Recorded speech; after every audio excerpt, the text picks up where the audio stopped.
Students, उम्मीद है आप सब लोग खैरियत से होंगे।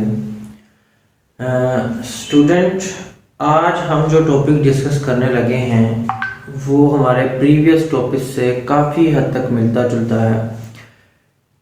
हम कुछ स्टेप्स को फॉलो करने के बाद हमारे पास कुछ ऐसी डिफरेंशियल इक्वेशंस आएंगी जिसमें हम कुछ स्टेप्स को जब फॉलो करेंगे, उनको फॉलो करने के बाद हम उस डिफरेंशियल इक्वेशन का स्ट्रक्चर ऐसा बना लेंगे कि हम उसको इजीली सेपरेबल वेरिएबल वाले मेथड से सॉल्व कर सकते हैं। स्टूडेंट्स, आज का जो हमारा टॉपिक है वो है होमोजीनियस डिफरेंशियल इक्वेशंस। सबसे पहले मैं आप लोगों के साथ शेयर करूंगा कि होमोजीनियस डिफरेंशियल इक्वेशंस होती क्या हैं, और साथ में आपके साथ ये शेयर करूंगा कि होमोजीनियस फंक्शन क्या होता है और इन इक्वेशंस को हम किन स्टेप्स को फॉलो करने के बाद सॉल्व कर सकते हैं। स्टूडेंट्स, मैंने सबसे पहले यहाँ पर अगर आप देखें तो डेफिनेशन डिस्कस की है आप लोगों के साथ होमोजीनियस डिफरेंशियल इक्वेशन की। हम यहाँ पर कहते हैं कि a differential equation of the form dy over dx equal to f of x comma y over g of x comma y, कि हमारे पास कोई भी डिफरेंशियल इक्वेशन इस फॉर्म में हो। स्टूडेंट, यहां पर हम इसकी सेकंड फॉर्म भी लिख सकते हैं in the form of differentials. अगर मैं यहाँ पर साइड पर मेंशन कर दूं आपके साथ कि अगर हम क्रॉस मल्टीप्लिकेशन कर लें तो यहाँ पर g of x comma y dy is equal to f of x comma y dx, और अगर हम अरेंज कर लें तो यहाँ पर f of x comma y dx minus g of x comma y dy is equal to 0। इस differential equation का स्ट्रक्चर आपके पास इस फॉर्म में भी आ सकता है। अब यहाँ पर dx का कोफिशिएंट भी x एंड y दोनों में से दोनों वेरिएबल्स पर डिपेंड करने वाला कोई फंक्शन होगा, और dy का कोफिशिएंट भी दोनों वेरिएबल पर डिपेंड करने वाला कोई फंक्शन होगा। तो नॉर्मली हम जो स्टैंडर्ड फॉर्म में इसके स्ट्रक्चर को डिस्कस करते हैं वो यहाँ पर ये है dy over dx equal to f of x comma y over g of x comma y। Student, ये फंक्शन या इस तरह की डिफरेंशियल इक्वेशन हमारे पास होमोजीनियस कब होती है?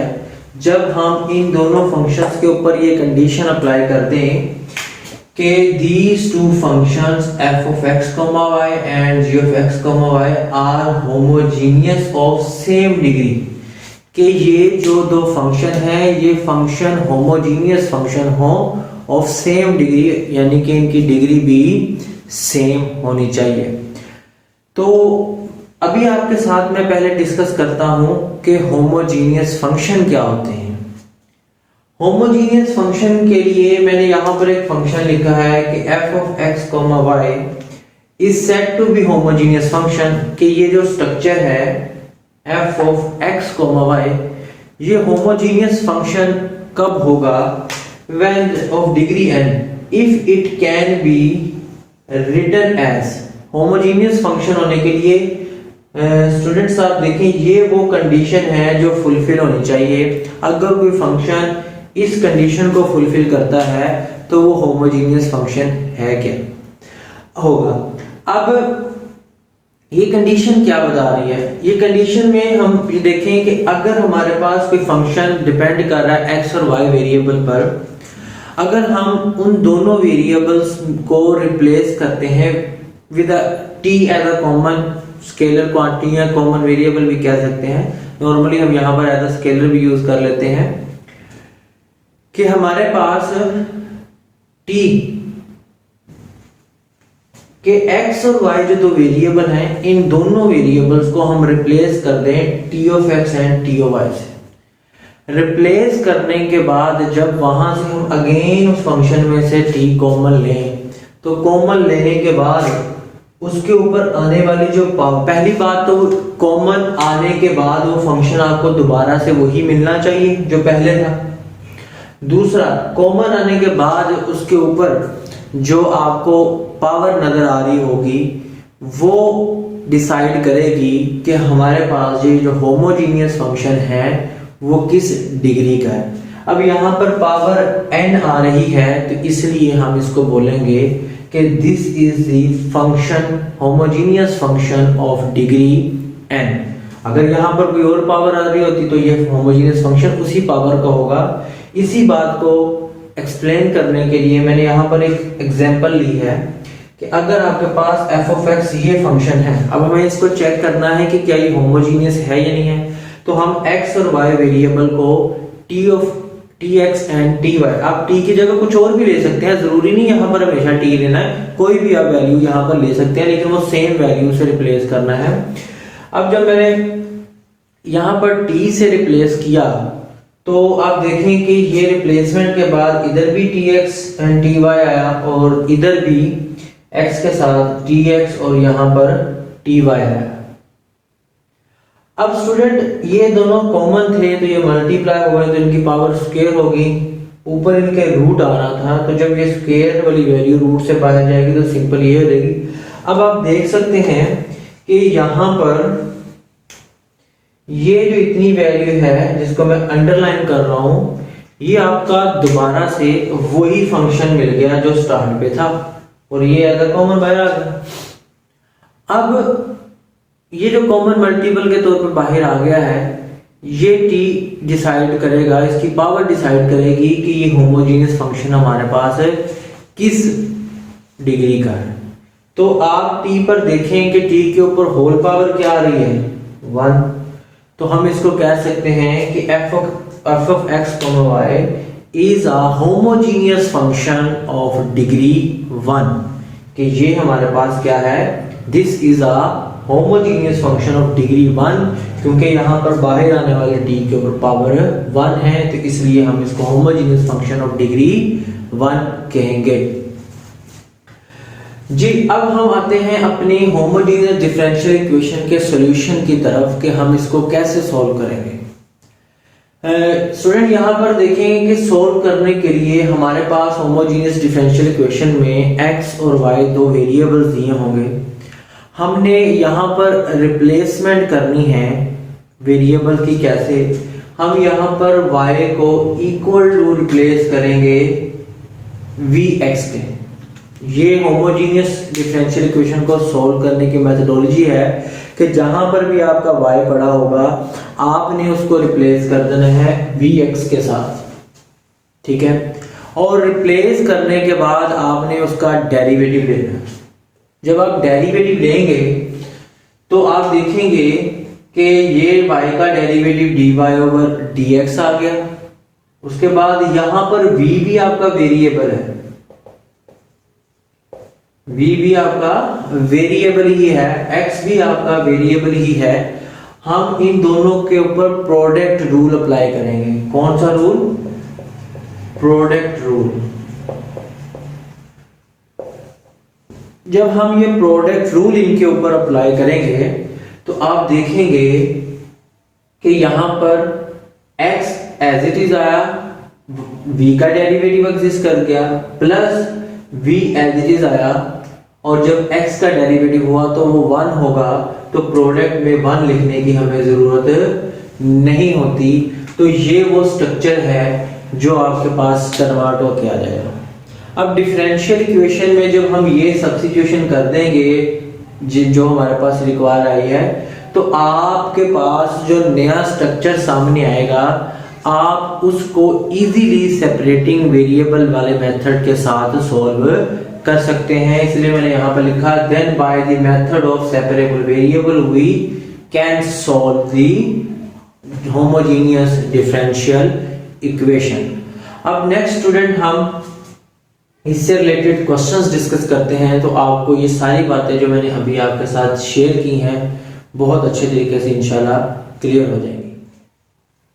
स्टूडेंट्स यहाँ हम डिस्कस करने लगे हैं एक्सरसाइज 9.3 क्वेश्चन नंबर 1। सबसे पहले आपको क्वेश्चन को देखकर ये ऑब्जर्व करना होगा कि ये क्वेश्चन जो हमारे पास डिफरेंशियल इक्वेशन दी हुई है ये किस फॉर्म में है और ये कौन सी डिफरेंशियल इक्वेशन है। सबसे पहले टेक्निक है अपने सेपरेटिंग वेरिएबल सीखी, तो आप सबसे पहले वही चेक करेंगे। अब जब देखेंगे इसमें वेरिएबल्स को सेपरेट नहीं किया जा सकता, एक्स एंड वाई सम की फॉर्म में और डिफरेंस की फॉर्म में आ रहे हैं, तो हम इनको सेपरेटिंग वेरिएबल की मदद से अलग अलग नहीं कर सकते। अगर आपके माइंड में है हम ब्रैकेट्स ओपन करें तो ये x dx तो अलग होगा, लेकिन ये y dx के साथ फिर से आ जाएगा जो अलग नहीं हो सकेगा। इसी तरह इधर y dy तो बनेगा ब्रैकेट ओपन करके, लेकिन x dy जब आएगा तो हम उनको अलग नहीं कर सकते। यहाँ पर ये चीज हम सेपरेटिंग वेरिएबल से इस सिचुएशन में क्वेश्चन को सॉल्व नहीं कर सकते। फिर हम कैसे करेंगे कि हम इसको होमोजीनियस डिफरेंशियल इक्वेशन के मेथड से इसको सॉल्व करेंगे। सबसे पहले हम देखते हैं कि क्या यहाँ पर ये जो इक्वेशन है होमोजीनियस डिफरेंशियल इक्वेशन है या नहीं है। उसके लिए आपको इन फंक्शंस पर देखना होगा। ये जो दो फंक्शंस हैं इनको ऑब्जर्व करना होगा, जिसको मैं अंडरलाइन कर रहा हूं कि क्या ये दोनों फंक्शन आपके पास होमोजीनियस फंक्शन है। तो आप गौर से देखें कि यहाँ पर x और y दोनों सेम डिग्री के फंक्शंस हैं। x के ऊपर भी पावर 1 है, y के ऊपर भी पावर 1 है, इधर भी x के ऊपर पावर 1 है, इधर भी y के ऊपर पावर 1 है। अगर हम डेफिनेशन के अकॉर्डिंग x और y को tx और ty से रिप्लेस करके वहां से t कॉमन भी लेते हैं तो हमारे पास दोबारा से यही फंक्शन दोनों ऑब्टेन भी हो जाएंगे और दोनों की डिग्री भी हमारे पास सेम ही आएगी। तो यहाँ से इन दोनों फंक्शंस को देखकर हमें पता चल रहा है कि ये हमारे पास होमोजीनियस फंक्शन है। अगर ये दोनों हमारे पास होमोजीनियस फंक्शन है तो हम इस इक्वेशन को होमोजीनियस डिफरेंशियल इक्वेशन कह सकते हैं। अब अगर हम इसके सॉल्यूशन की तरफ आए तो हम इसको पहले इसके स्टैंडर्ड फॉर्म में जो हमने डेफिनेशन में पढ़ी है हम स्टैंडर्ड फॉर्म में कन्वर्ट करते हैं। मैंने इसको सॉल्व करने से पहले मैंने यहाँ पर देखें इसको अरेंज किया। ये वैल्यू मैं दूसरी तरफ शिफ्ट कर रहा हूँ।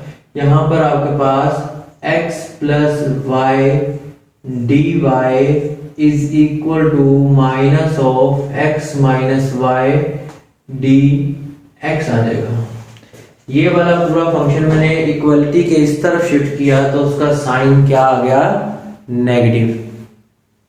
अब अगर आप नेगेटिव साइन खत्म करना चाहते हैं तो सिंपली इस नेगेटिव साइन को अंदर मल्टीप्लाई करते हैं। जैसे ही हम इस नेगेटिव साइन को अंदर मल्टीप्लाई करेंगे तो आप देखेंगे कि यहाँ पर y पॉजिटिव हो जाएगा तो उसको हम शुरू में लिखेंगे माइनस माइनस वाई पॉजिटिव हो गया, और x नेगेटिव हो जाएगा उसको हम बाद में लिख देते हैं, यहाँ पर dx आ जाएगा।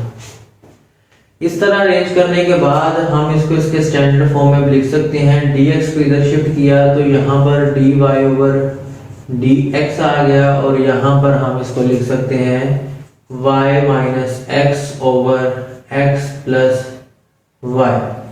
अगर हम इसको इक्वेशन 1 दे दें तो यहाँ पर इसका हम आगे यूज करेंगे। अब स्टूडेंट्स नेक्स्ट जो हमने यहाँ पर डिस्कस करना है कि हमारे पास होमोजेनियस डिफरेंशियल इक्वेशन के लिए जो हमने देखा था सब्स्टिट्यूशन, तो वो हम यहाँ पर यूज करेंगे। मैं लिखता हूँ let y is equal to vx। तो यहाँ से dy ओवर dx आपके पास किसके इक्वल आ रहा है, v plus x dv over dx। ये प्रोडक्ट रूल की मदद से मैंने इसको पीछे आपको जब थ्योरी डिस्कस की तो ये मैंने प्रूव करवाया है कि इस पर प्रोडक्ट रूल लगेगा। v एज इट इज तो x का डेरिवेटिव 1 हो जाएगा, अगर x एज इट इज लिखें तो v का डेरिवेटिव dv ओवर dx हो जाएगा। स्टूडेंट अगर आप लोग इस सब्स्टिट्यूशन को इसमें क्वेश्चन में करेंगे तो उसके में जो चेंजिंग आएगी हम उसको डिस्कस करते हैं। तो मेरे पास क्वेश्चन कुछ ये बन जाएगा, जहां पर dy ओवर dx है उसकी जगह तुम्हारी सब्स्टिट्यूशन आएगी v plus x dv over dx is equal to, ये मैंने dy ओवर dx की जगह ये जो रिजल्ट आया मैंने ये सब्स्टिट्यूट किया। यहां पर लिख सकते हैं इक्वेशन 1 इंप्लाइज। अब इक्वेशन 1 में क्या चेंज आ रही है, y की जगह मैं लिख सकता हूं vx minus x as it is आ जाएगा ओवर x की एज इट इज आ गया और y की जगह मैंने लिखा vx। ये मेरी सब्स्टिट्यूशन थी। अब इधर आप देख सकते हैं न्यूमिनेटर और डिनोमिनेटर में से x कॉमन निकलता है तो हम कॉमन निकालते हैं। मैंने लिखा v plus x dv over dx is equal to x into v minus 1 over x into 1 plus v। यहां से आप इस x को इस x से कैंसिल कर सकते हैं और आ जाएगा v plus x dv over dx is equal to v minus 1 over 1 plus v। Next step में स्टूडेंट क्या करें, इस v को राइट साइड पे शिफ्ट कर दें तो आपके पास आ जाएगा x dv over dx is equal to v minus 1 over 1 plus v और यहां पर आ जाएगा माइनस v। v इस तरफ शिफ्ट कर दिया हमने। अगर यहां पर आप एलसीएम ले लें तो आपके पास क्या आएगा 1 plus v minus 1 minus v into 1 plus v। यहां पर मैंने एलसीएम लिया है तो मेरे पास क्या आ गया है 1 प्लस v और ऊपर आ जाएगा v माइनस 1 माइनस v और माइनस v स्क्वायर। ठीक है, यहां पर आप देख सकते हैं कि आपके पास v1 से मल्टीप्लाई के v आ जाएगा और v से स्क्वायर से मल्टीप्लाई के v स्क्वायर हो जाएगा। तो आपके पास ये नेगेटिव और पॉजिटिव v कैंसिल हो जाएगा तो आपके पास बचेगा minus into 1 plus v square over 1 plus v। यहां से मैंने इन दोनों का नेगेटिव कॉमन ले लिया है और यहां से आ जाएगा x dv ओवर dx। अब स्टूडेंट आप गौर से देखें कि अब आपके पास ऐसा स्ट्रक्चर आ चुका है जिसमें हम इसको सेपरेटिंग वेरिएबल कर सकते हैं। तो यहां पर मैं लिखूंगा सेपरेटिंग वेरिएबल्स। तो आपके पास क्या हो जाएगा 1 plus v dv over 1 plus v square और यहां पर आ जाएगा माइनस dx ओवर x। आप देखें गौर से कि x इधर डिवीजन में है तो इधर मल्टीप्लिकेशन में आएगा और ये मल्टीप्लिकेशन में इधर डिवीजन में आ जाएगा। जबकि 1 प्लस वी स्क्वायर इधर न्यूमिनेटर में था इधर डिनोमिनेटर में आ गया और ये डिनोमिनेटर में था इधर न्यूमिनेटर में चला गया। अब हमारे पास x और y दोनों वेरिएबल अलग अलग हो चुके हुए हैं। अब हम इसके ऊपर इंटीग्रेशन अप्लाई कर सकते हैं। मैंने यहां पर लिखा apply integral on both side. जब मैं बोथ साइड पर इंटीग्रल अप्लाई करूंगा तो यहां पर क्या आएगा integral 1 plus v dv over 1 plus v square और यहां पर मेरे पास आ जाएगा minus integral dx over x। Numerator में दो टर्म्स हैं तो दोनों के लिए डिनोमिनेटर को अलग अलग कर लेते हैं 1 ओवर 1 प्लस v स्क्वायर और plus v over 1 plus v square. D V equal to यहाँ पर माइनस नेचुरल लॉग एक्स आ जाएगा। अभी इंटीग्रेशन कंप्लीट नहीं हुई तो हम सी भी यहाँ पर भी नहीं लगाते, इंटीग्रल को अलग अलग करते हैं तो 1/1 plus v square D v, यहाँ पर v/1 plus v square D v. Student गौर से देखें, यहाँ पर मैंने क्या किया है कि इस वैल्यू के लिए इंटीग्रल को अलग किया है, इस वैल्यू के लिए इंटीग्रल को अलग कर दिया है, और राइट साइड पर जो वैल्यू थी वो एज इट इज हमारे पास आ गई है। यहाँ पर अगर आप इस फंक्शन को गौर से देखें, जिसको मैंने ये सर्कल किया है, ये फंक्शन आपको बताएगा कि ये tan इनवर्स की इंटीग्रेशन है। ये फंक्शन आपके पास tan इनवर्स फंक्शन की इंटीग्रेशन है, तो यहाँ पर आप लिख सकते हैं tan इनवर्स v। यहाँ पर रूल 2 अप्लाई हो रहा है कि नीचे जो वैल्यू पड़ी है उसका डेरिवेटिव ऊपर एग्जिस्ट करने के लिए सिर्फ 2 चाहिए, क्योंकि नीचे वाले फंक्शन का डेरिवेटिव, इस फंक्शन पर अगर आप गौर करें 1 प्लस वी स्क्वायर पर, तो इसका डेरिवेटिव 2v आता है। हमें ऊपर 2 एग्जिस्ट कर रहा है, नजर आ रहा है, तो हमें 2v चाहिए। उसके लिए मैं यहाँ पर ऐसे कर सकता हूँ, 2 से डिवाइड भी कर सकता हूँ और 2 से मल्टीप्लाई भी कर सकता हूँ। अब देखें, ये जो नीचे फंक्शन पड़ा है इसका पूरा का पूरा डेरिवेटिव ऊपर एग्जिस्ट कर रहा है, तो यहाँ पर मैं लॉग का सेकंड रूल अप्लाई कर दूंगा, इंटीग्रेशन का सेकंड रूल। नीचे फंक्शन और ऊपर अगर उसका डेरिवेटिव एग्जिस्ट कर रहा है तो ये natural log mod of 1 plus v square, ये इंटीग्रेशन का रूल है।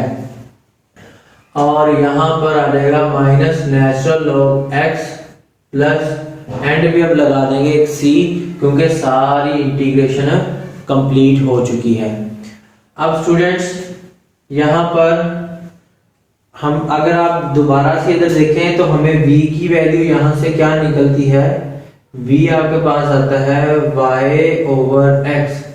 हमें क्वेश्चन x और y वेरिएबल में था, तो आंसर भी x और y वेरिएबल में ही देना है, तो हम v की यहाँ पर रिप्लेसमेंट कर सकते हैं।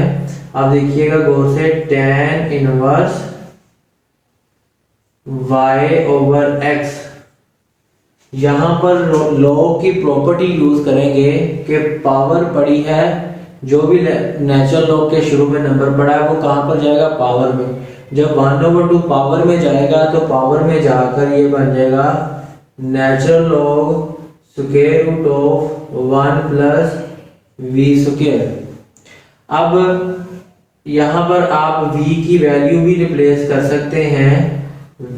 देखें, पहले हमने लिखा है पावर को होल में लेंगे तो 1/2 का मतलब स्क्वायर रूट आ गया, और अब v स्क्वायर की जगह हम वैल्यू पुट करने लगे हैं y/x, ऊपर स्क्वायर आ जाएगा और इक्वल टू आ जाएगा minus natural log x plus c, यहाँ पर आ जाएगा।